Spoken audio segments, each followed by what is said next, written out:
بسم اللہ الرحمن الرحیم لقد كان في قصصهم عبرة لأولي الألباب البتہ ان لوگوں کے حالات میں عقل مندوں کے لیے عبرت ہے۔ ناظرین السلام علیکم ورحمۃ اللہ وبرکاتہ۔ امید ہے آپ سب خیریت سے ہوں گے۔ اللہ تعالیٰ سے دعا ہے کہ آپ سب خیریت سے رہیں۔ آئیے ایک اور عبرت آمیز کہانی سنتے ہیں، انشاءاللہ آپ سب کو پسند آئے۔ نیشنل میڈیکل کالج ملتان کے پروفیسر ڈاکٹر نور احمد نور اپنے واقعات و مشاہدات میں دراز ہیں، اور وہ فرماتے ہیں کئی دفعہ سنا تھا کہ چوروں سے بچاؤ کے لیے اور جن کے شر سے محفوظ رہنے کے لیے آیت الکرسی بہت ہی مفید ہے۔ جب میں سعودی عرب بریدہ میں سروس کر رہا تھا تو رہائش کے لیے 2 منزلہ فلیٹ نما گھر ملا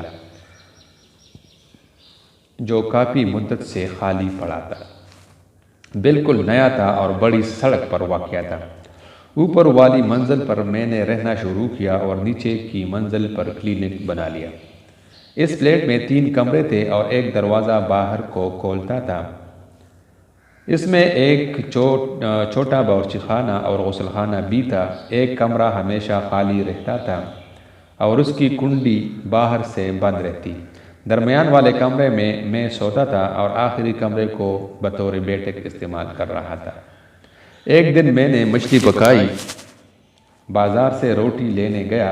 جب واپس آیا تو پلیٹ بالکل صاف رکھی تھی اور مچھلی غائب تھی۔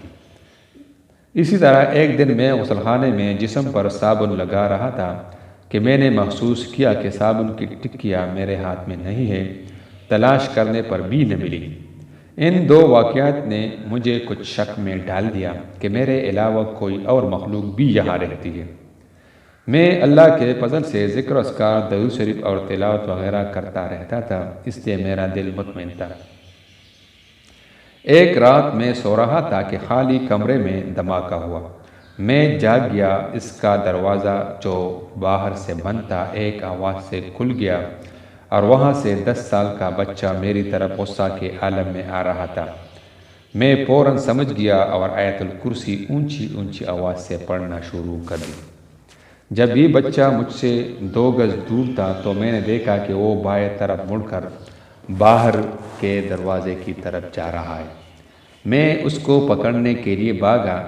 جب وہ دروازے کے قریب پہنچا تو وہاں سے غائب ہو گیا۔ دروازہ بند تھا اور اس کی چابی میرے جیب میں تھی۔ اس واقعہ کے بعد میں بہت محتاط ہو گیا۔ آیت الکرسی پڑھ کر چھت پر سو جاتا اور کچھ نہ ہوتا۔ چند ماہ بعد میں اسپتال کے کوارٹر میں چلا گیا۔ میرے بعد اس مکان میں ایک اور ڈاکٹر نے رہنا شروع کر دیا۔ ایک دن وہ شامی ڈاکٹر ڈیوٹی پر نہ آیا۔ نوکر کو بھیجا گیا تو گھر کے اندر سے کراہنے کی آواز آ رہی تھی۔ جب دروازہ توڑ کر کھولا تو شامی ڈاکٹر زخمی پڑا تھا، چلا رہا تھا۔ اس کی ساری کراکری ٹکڑے ہو گئی تھی۔ شامی ڈاکٹر نے بتایا کہ ایک بچے نے جو اس سے بہت طاقتور تھا اسے کراکری سے مارا ہے اور یہ مکان اس کے بعد غیر آباد ہو گیا۔